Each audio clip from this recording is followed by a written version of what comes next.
Oi, essa é a nossa nona aula síncrona da disciplina de modelagem e simulação de bioprocessos do primeiro período de 2020. Tudo bem? Hoje eu falarei a respeito de um procedimento de programação de computadores que não envolve codificação através de texto, pelo menos de forma explícita pelo usuário. Então vou falar sobre programação com linguagem visual, uso de diagramas de blocos.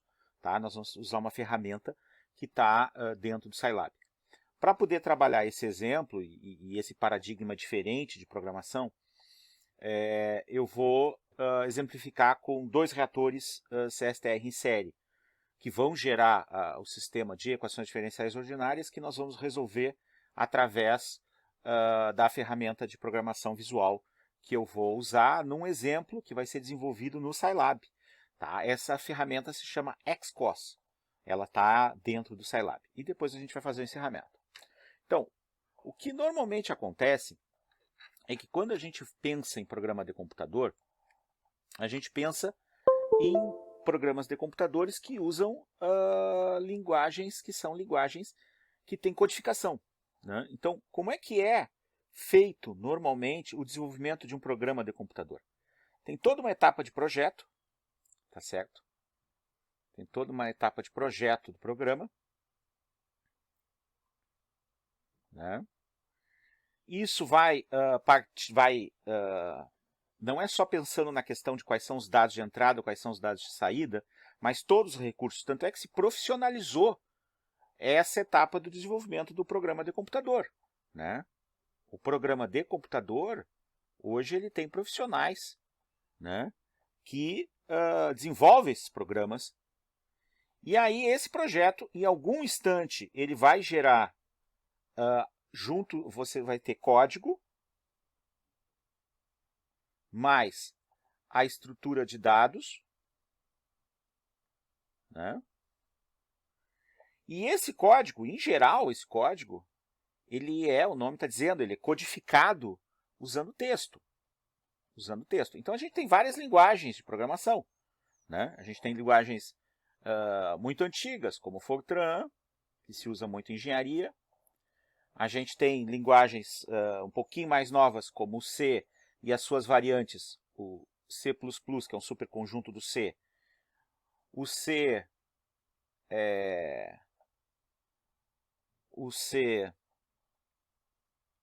Cirquilha, e a gente tem outras linguagens C. A gente tem, por exemplo, modernamente, não tão modernamente, a gente tem o Java. Hoje em dia está na moda falar em Python. Né? É a linguagem da moda, tá? É o Python. Do mesmo jeito que Java já foi da moda. Tá? Só que a curva de aprendizagem de Python realmente ela é muito mais íngreme. A gente consegue desenvolver mais rápido em Python com menos tempo. Tá certo? Python. Por quê? Por causa que ele importa bibliotecas. Mas eu não estou aqui para falar das linguagens que usam texto. Imagine que legal seria a gente poder desenhar em blocos o programa de computador.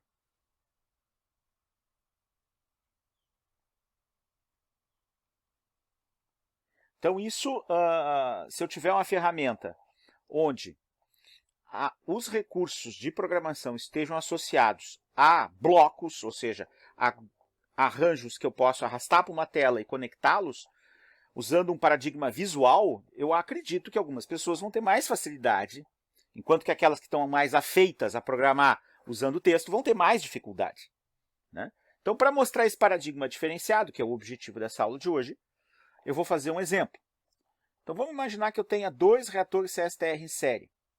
O que são esses dois reatores CSTR em série? Está aqui o tanque 1. Tá? Esse aqui é o tanque 1. Tá? Entra aqui uma corrente com uma vazão F, que eu vou chamar de F. Tá? E aí sai daqui, né? Eu tenho aqui uma bomba que está aqui só para que eu passe no psicotécnico. Né? Psicotécnico de engenharia eu tenho que botar uma bomba aqui, porque senão não tem como o líquido passar de um tanque para o outro. Mas essa bomba aqui ela só vai passar o líquido para cá. E aqui eu tenho o meu segundo reator. Então esse aqui é o tanque 2, tanque reator 2. As vazões são todas iguais para eu não precisar me preocupar com o problema de nível. A gente já tratou esse problema. A gente sabe o que essa equação vai dar, o que cada equação de cada tanque vai dar. Aqui dentro do tanque ocorre a reação, tanque perfeitamente agitado, A dando B. A dando B. Só que eu coloco eles em série porque eu não tenho uma conversão muito alta no primeiro reator, eu preciso continuar a reação no segundo reator. Esse é o motivo. Então, o termo do acúmulo no tempo do que tem em A aqui dentro, que vai ser CA, esse aqui é o tanque 1, né? Então, eu vou já chamar de CA1. CA1 vezes V vai ser igual ao que entra de A, eu tenho um CA0, tem a concentração de A na corrente de entrada, é CA0. Vai ser o que entra de A na corrente de entrada, que é F vezes CA0, menos o que saia, que é F1, ó, tá? Que é F1, sai do tanque, tá? E aqui é F2. Mas F é igual a F1, que é igual a F2, para eu não ter problema de nível. Então, problema de nível que eu chamo é acúmulo dentro do tanque que eu teria que fazer a equação do nível, com um balanço global. Então, eu tenho F vezes CA0 menos o que sai, que vai ser F1CA1. O A é reagente, e eu vou dizer que a reação é irreversível de primeira ordem, tá? Então, vai ser menos K vezes CA. CA dentro do reator, CA1. Para o reator 2, bom, como esse volume é constante, ele sai para cá, e eu vou ficar com uma equação dCA dt igual tudo dividido por V. Então, como F é igual aqui, eu vou colocar em evidência, vai ficar F sobre V, que multiplica CA0 menos CA1, menos K CA1 sobre V. Bom, essa mesma dedução eu posso fazer para o tanque 2. Mas eu não vou fazer. Então, esse aqui é o dCA1 dt, tá? Vai ficar dCA2 dt igual a F sobre V. Óbvio que os volumes são iguais, tá? Os volumes são iguais. O volume V é igual nos dois tanques. Porque é óbvio, porque eu estou fazendo um caso mais simples. Que multiplica a concentração de entrada, que é a CA1, menos a concentração de saída, que é a CA2, menos K CA2, porque é o tanque 2 aqui dentro, a concentração é CA2, sobre V. Então, eu tenho essas duas equações diferenciais para resolver. O que eu preciso?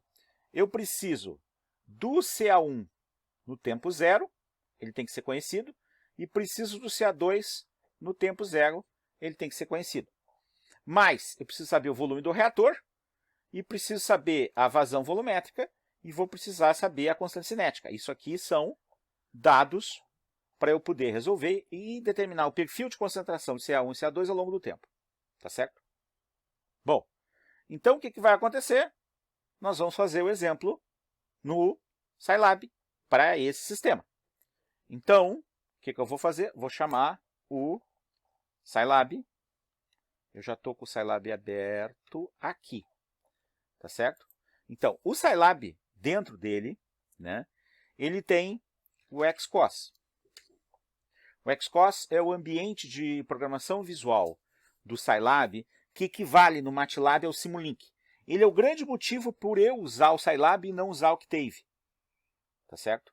Ele é o grande motivo por eu usar Scilab e não usar o Octave, porque o Octave não tem um módulo de programação visual como esse aqui. Tá? Então, aqui a gente tem um navegador de paletas. Ó, esse aqui é o navegador de paletas. Tá certo? O navegador de paletas ele é acessível a partir do menu aqui, que eu tenho o menu ver, navegador de diagrama, navegador de paleta. Tá? Esse aqui é o navegador de diagrama. Tá? E aqui eu tenho o navegador de paleta. Tá certo? Bom, o que acontece? Quando eu penso no problema, para resolver usando diagrama de blocos, sem precisar programar, em tese, eu preciso pensar o contrário. Eu preciso pensar, eu vou resolver uma equação diferencial ordinária que vai me produzir uma concentração. Então, qual é o resultado? A concentração. Eu tenho uma equação diferencial ordinária. Então, o que, que acontece? Eu preciso voltar na minha equação e me dar conta como que fica a equação em função das concentrações. Então, vamos olhar lá. Ó. Olha só, vou voltar aqui para o PowerPoint. Tá? Quando eu olho, eu observo que eu tenho uma dependência que existe entre o valor da variável CA1 com a taxa de CA1. E eu tenho uma dependência, com a taxa no tempo, da variável CA2 com a taxa de variação de CA2 no tempo. Então, no cálculo da derivada, eu vou precisar do CA1, mas o resultado é o próprio CA1. Então, o que acontece? Eu não tenho que pensar muito como que o Scilab e o XCOS vão resolver. Se eu montar certo, eles vão resolver. Tá certo? Então, a última coisa que eu vou fazer é o gráfico. Então, é a primeira coisa que eu construo lá. Tá certo? Ó, só para eu não precisar voltar mais uma vez aqui, eu vou ter que multiplicar o CA1 por K vezes V. Tá? Bom, vou lá para o XCOS. Né? Cadê o navegador de paletas? Agora sumiu o Renato. Bom, então até ficou bom, olha aqui, ó, que bom que ficou. Ó. Ficou legal, ficou a equação aqui embaixo. Que bom que ficou a equação aqui embaixo. Tá? Assim vai ser mais fácil eu trabalhar. Então, o que, que vai acontecer? Eu vou precisar conhecer o que cada paleta tem. Né? Então, para fazer um gráfico, eu preciso ir num receptor. A tradução ficou horrorosa de quem traduziu. Tá certo? Em inglês é scope. Tá? E aí eu vou buscar aqui nos scopes um scope que é esse aqui, ó. Tá? Que eu vou arrastar para o lado de cá. Então, eu vou clicar aqui. Né?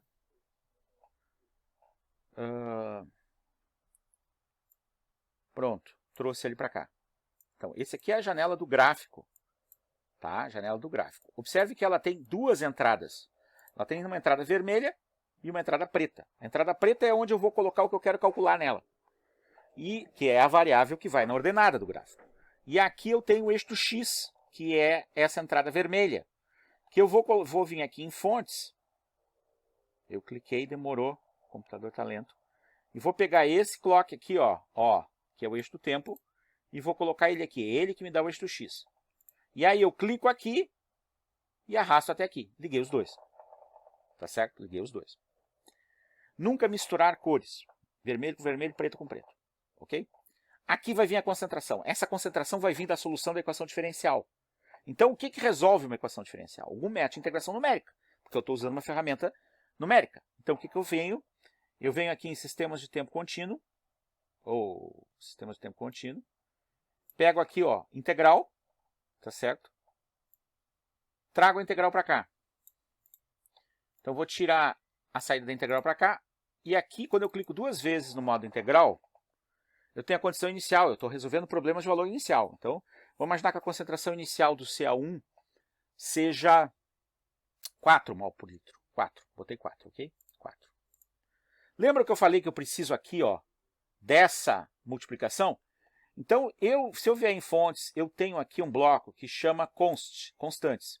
Então, o K e o V são constantes no meu modelo. Então, eu vou pegar eles aqui, vou arrastar para cá. Então, por exemplo, vou usar um K de 0,01, né?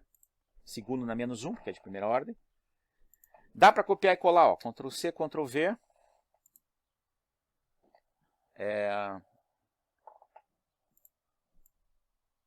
Volume do reator. Vou colocar que o volume do reator seja 50 litros. Tá?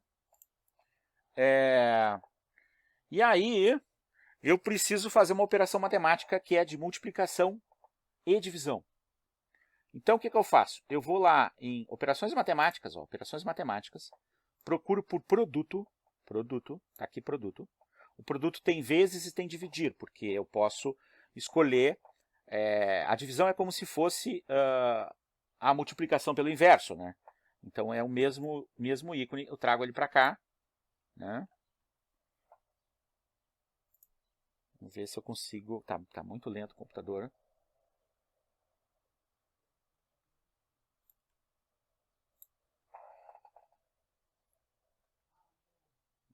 Fica bem lento. Ai. Tem alguma coisa rodando ao mesmo tempo que está... Eu vou desligar aqui o software da mesa para ajudar um pouco. Ele demorou um século para pensar, né? Então vamos lá de novo. Está aqui. Cliquei, arrastei, veio. Tá certo? E aí observem. Eu clico 2 vezes para configurar. Cliquei 2 vezes para configurar. Vamos ver quanto tempo ele vai levar para abrir. Né? Cliquei. Tá. Então observe aqui. Número de inputs. Multiplicação é com mais 1, divisão é com menos 1. Então eu preciso de 2 multiplicações e preciso de 1 divisão. Feito. Aí eu tenho 3 entradas. Observe que antes eu tinha 2, agora eu passei a ter 3. Né?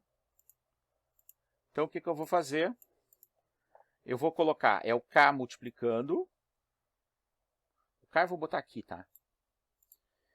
O CA1 multiplica. Aqui vem o grande segredo dessa ferramenta. Aqui dentro desse link eu tenho o valor do CA1. Tá certo? Então eu clico aqui, arrasto, trago para cá.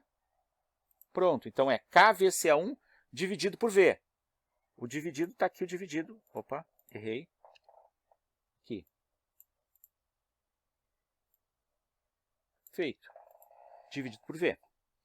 Esse valor eu vou precisar multiplicar ele por menos 1 para somar, ou vou fazer uma soma algébrica, tá?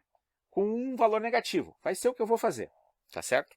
Bom, o dCA1dt, que vai ser a entrada da integral, vai ser f sobre v, eu preciso do outro bloco constante, Ctrl C, Ctrl V. Vamos dizer que antes eu falei, aqui eu falei em litros. Vocês, se eu pensar em litros, eu posso pensar em litros sim, porque é o volume em litros e a vazão em litros também por segundo. Então vamos colocar uma vazão, por exemplo, de 5 litros por segundo. Tá? Então esse é o F, ele vai ser dividido por V, para multiplicar essa subtração aqui, ó, CA0 menos CA1. CA0 é uma constante. De novo eu vou criar um bloco aqui, ó. Tá?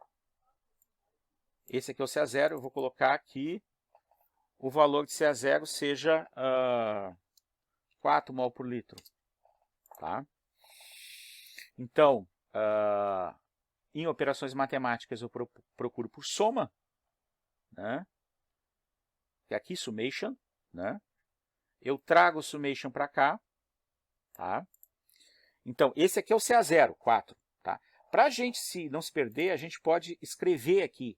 A gente tem um bloco de texto que permite a gente escrever embaixo. Tá? Mas como eu estou em tempo de desenvolvimento e eu não quero levar muito tempo, eu não vou colocar. Tá? Então, o que acontece? CA0 menos CA1. CA1 vai vir daqui. Então, eu tenho CA0 menos CA1. Ó, menos CA1.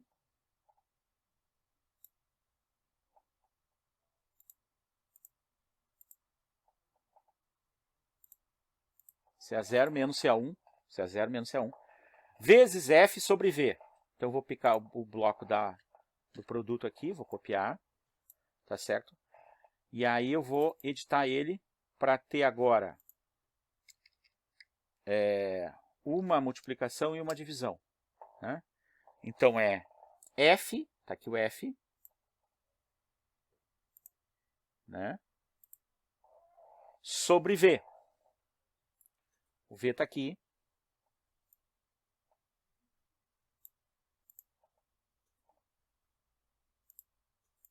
Então, aqui eu tenho F sobre V. Né?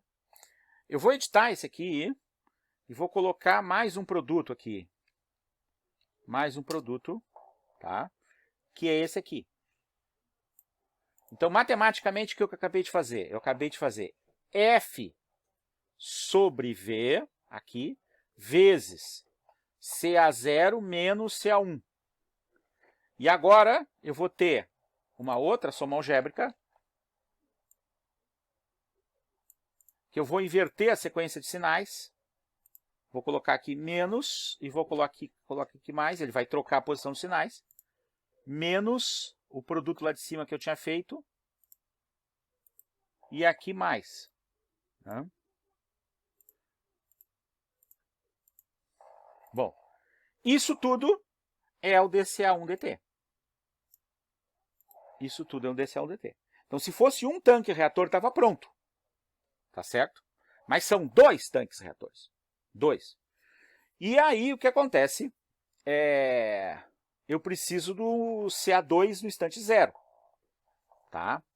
Bom, olha só a mágica, que interessante que eu vou fazer. Eu vou pegar tudo que eu tenho aqui, vou marcar. Ctrl C, Ctrl V. Trago aqui para baixo. Tá certo? Trouxe aqui para baixo. Tá? Eu vou mexer no zoom. Tá? Deixa eu dar aqui, dei um Ctrl Z, Então, ó, peguei tudo aqui, tá? Ctrl C, Ctrl V. Trago tudo para cá, para baixo. Esse é o segundo reator, mas ele está idêntico ao primeiro. Qual vai ser a diferença? Bom, a diferença é que, se eu olhar lá a equação, né? Olhando a equação, o CA1 que sai do outro, né? Ele está dentro do parêntese sendo subtraído do CA2. Então, o CA1 que lá em cima é esse aqui, né? Esse aqui é o CA1, tá? Aqui, ó, esse aqui vai ser CA2.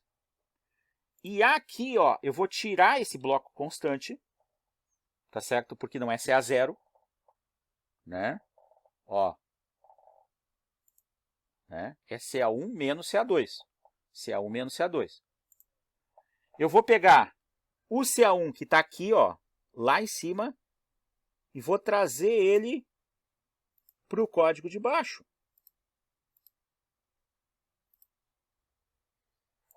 Ok? Quando eu fiz isso, eu fiz a subtração do CA1, do CA1 menos CA2, que aqui é um mais e ali é um menos. Tá? Bom, além disso, eu preciso multiplicar por F vezes V. F vezes V. Né? Então, o que vai acontecer? F, tá aqui, é o 5, o V é o 50, multipliquei, tá certo? Aqui. E aí, F sobre V vezes a subtração, tá ok. Tá? Menos, aqui, ó, menos o produto lá de cima. O produto lá de cima é isso aqui, ó. Como aqui já é CA2, então eu preciso botar o CA2 aqui, o CA2 zero. Óbvio que, como é o segundo reator, a concentração inicial no segundo reator tem que ser menor do que a concentração no primeiro, não pode ser 4. Tá certo? Então, vou imaginar que a concentração inicial dentro do segundo reator fosse, por exemplo, 2 mol por litro. É só fiz isso mexendo aqui na integral. Tá? Bom, se eu quero acompanhar as concentrações no mesmo gráfico, se eu rodar agora, configurando o tempo de simulação, eu vou ter 2 gráficos. Eu não quero ter 2 gráficos, eu quero um gráfico só. Então, o que eu vou fazer? Eu vou apagar aqui, ó. Vou apagar aqui, tá? E eu vou colocar, vou chamar as paletas. Eu tenho uma opção aqui no fontes, nos receptores, de um CM scope, tá certo? Um scope que tem mais de uma entrada, tá? Cadê ele? Tá aqui, ó, CM scope, múltipla entrada, M de scope. Então eu trago ele para cá, de M de múltiplo, tá? E vou substituir esse gráfico aqui, esse scope aqui, por 2. Aí eu tiro daqui, ó, tiro daqui e coloco aqui, tiro daqui, coloco aqui. Está ficando muito bonito, eu não estou me preocupando com beleza, tá? Vou trazer aqui o gerador de tempo e colocar aqui. Bom, esse bloco de scope, né, ele tem duas portas de entrada e ele está configurado para aqui, ó, período de refresh de 30. O que é o período de refresh? É quando ele vai fazer o refresh, ou seja, ele vai refrescar a tela, ele vai zerar a tela e apagar o desenho da tela. Tá? Eu quero fazer para 100 segundos para os dois gráficos. Tá certo? E para o valor máximo do vetor, eu vou colocar 10 e 10. Por valor mínimo, eu vou colocar 0 e 0. Ou seja, o gráfico em Y vai de 0 a 10. Então, é como se fosse o gráfico de 0 a 100 em X e de 0 a 10 em Y. Tá? Dei OK. Se eu simular agora, eu posso ter problema. Por quê? Porque eu preciso decidir quanto tempo eu vou simular, qual é o tempo final de simulação. Então, eu venho aqui, simulação, configuração, ele está para 30, ó, tempo final de simulação. Eu vou botar 100. Aqui no menu de simulação é que eu escolho o método. E eu tenho vários solvers possíveis. Eu tenho métodos back differentiation, tá? Aqui nesse método aqui de Newton. Eu posso escolher Ruji-Kutta. Eu vou deixar o padrão dele, que é esse primeiro aqui. Tá certo? Dei OK. Né? Vou salvar, porque se por acaso acontecer de travar, eu não quero perder. Então, eu vou salvar como. Né? Vou colocar lá na minha área de trabalho com o nome de exemplo 2, reatores, engenharia bioquímica 2020. Pronto, salvei. E agora, se tiver certo, eu rodo. Vamos ver. Rodei.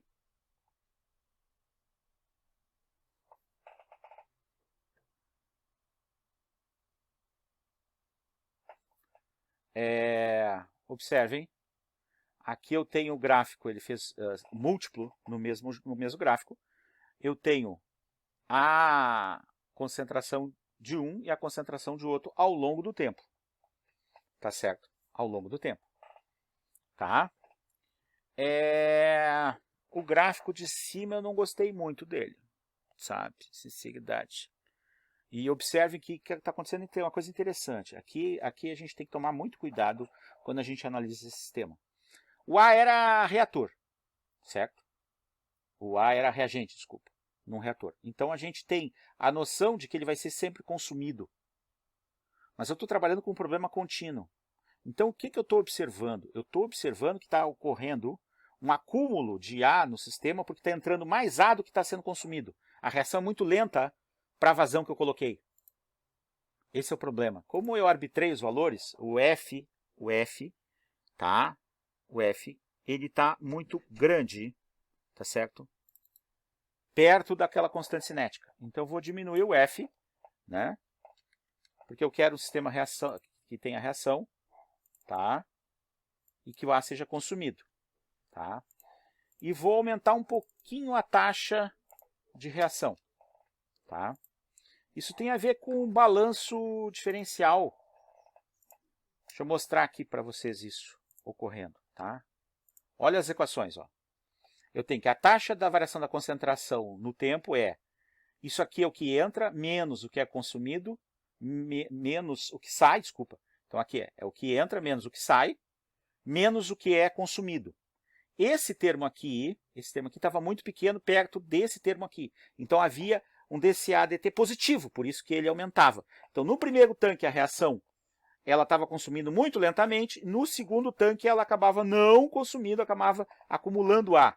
Isso é um problema muito interessante de engenharia. As pessoas se confundem muito com esse reator contínuo. Tá? Inclusive, isso se usa em engenharia bioquímica.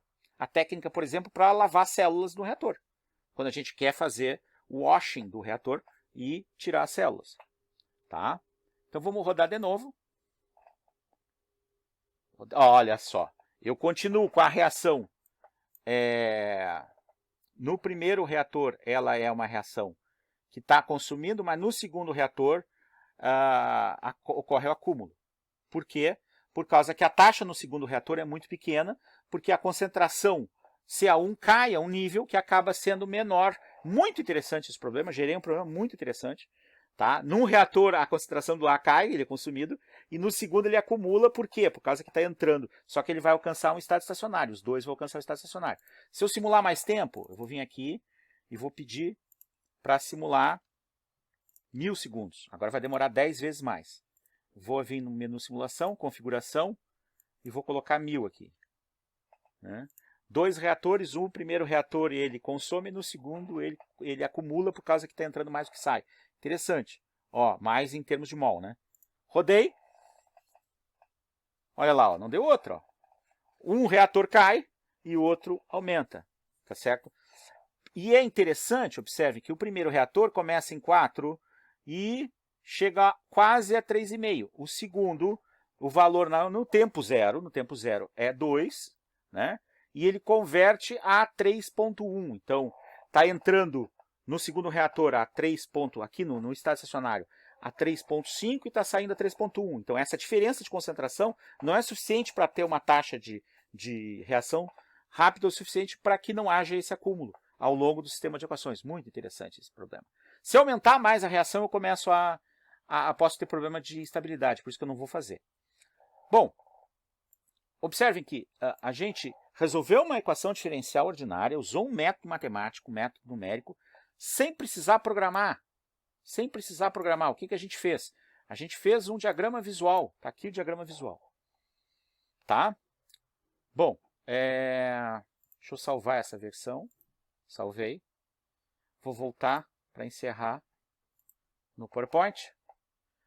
Então, a gente fez o exemplo, né? A gente viu que é possível programar sem programar em código, mas programando em linguagem visual. Não é fácil, é difícil. Precisa se pensar de trás para frente e nem todo problema a gente pode conseguir fazer, porque às vezes a gente pode ter problemas implícitos que a gente vai ter dificuldade de fazer. Tá? Então, para encerrar, eu queria dizer para vocês, deixa eu ligar aqui a mesa, porque eu tinha desligado para tentar deixar o computador mais rápido. Né? Primeira coisa, tá? O XCOS é um recurso muito interessante. Tá certo? O XCOS ele é o equivalente ao Simulink.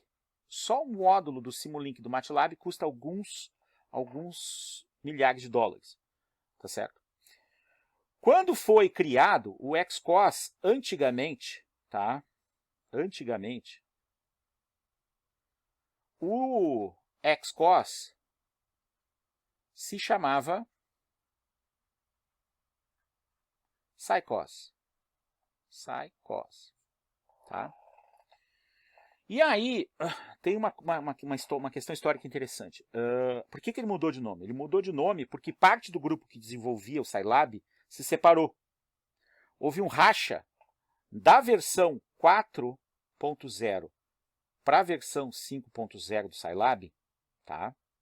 O Scilab ele nasceu dentro do Instituto de Pesquisa Francês de Inteligência Artificial.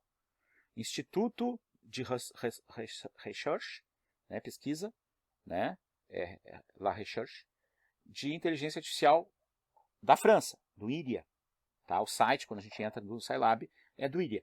O IRIA manteve o Scilab durante quase 30 anos, mas na versão 4.0 para 5.0 houve uma mudança de bibliotecas para suporte visual. E o grupo que acreditava que não podia adotar determinado grupo de bibliotecas se separou e continuou desenvolvendo uma ferramenta semelhante que se chama hoje SciCOS. Então eles não poderiam continuar usando o nome SciCOS dentro do Scilab. Por isso que ficou o nome XCOS. Mas, por que eu estou explicando isso? Tem que ter um motivo para estar explicando isso. O motivo de eu estar explicando isso é que se vocês entrarem no meu blog, lá no blog rdpf.wordpress.com, o que vocês vão ter lá? Vocês vão ter um curso com 5 videoaulas de XCOS, só que no tempo que ele se chamava SciCOS. A primeira aula de SciCOS que eu gravei acredito que faz 10 anos já. 10 anos. Tá? Então, assim, a gente viu uma ferramenta muito importante, tá certo? Uma ferramenta muito poderosa, que é muito usada por quem trabalha na área de automação e controle, tá certo? Eu queria agradecer a audiência, espero que vocês vejam no ritmo de vocês. Agradeço muito quem acompanhou até aqui, tá certo? E fiquem bem. Por hoje era isso. Tudo de bom.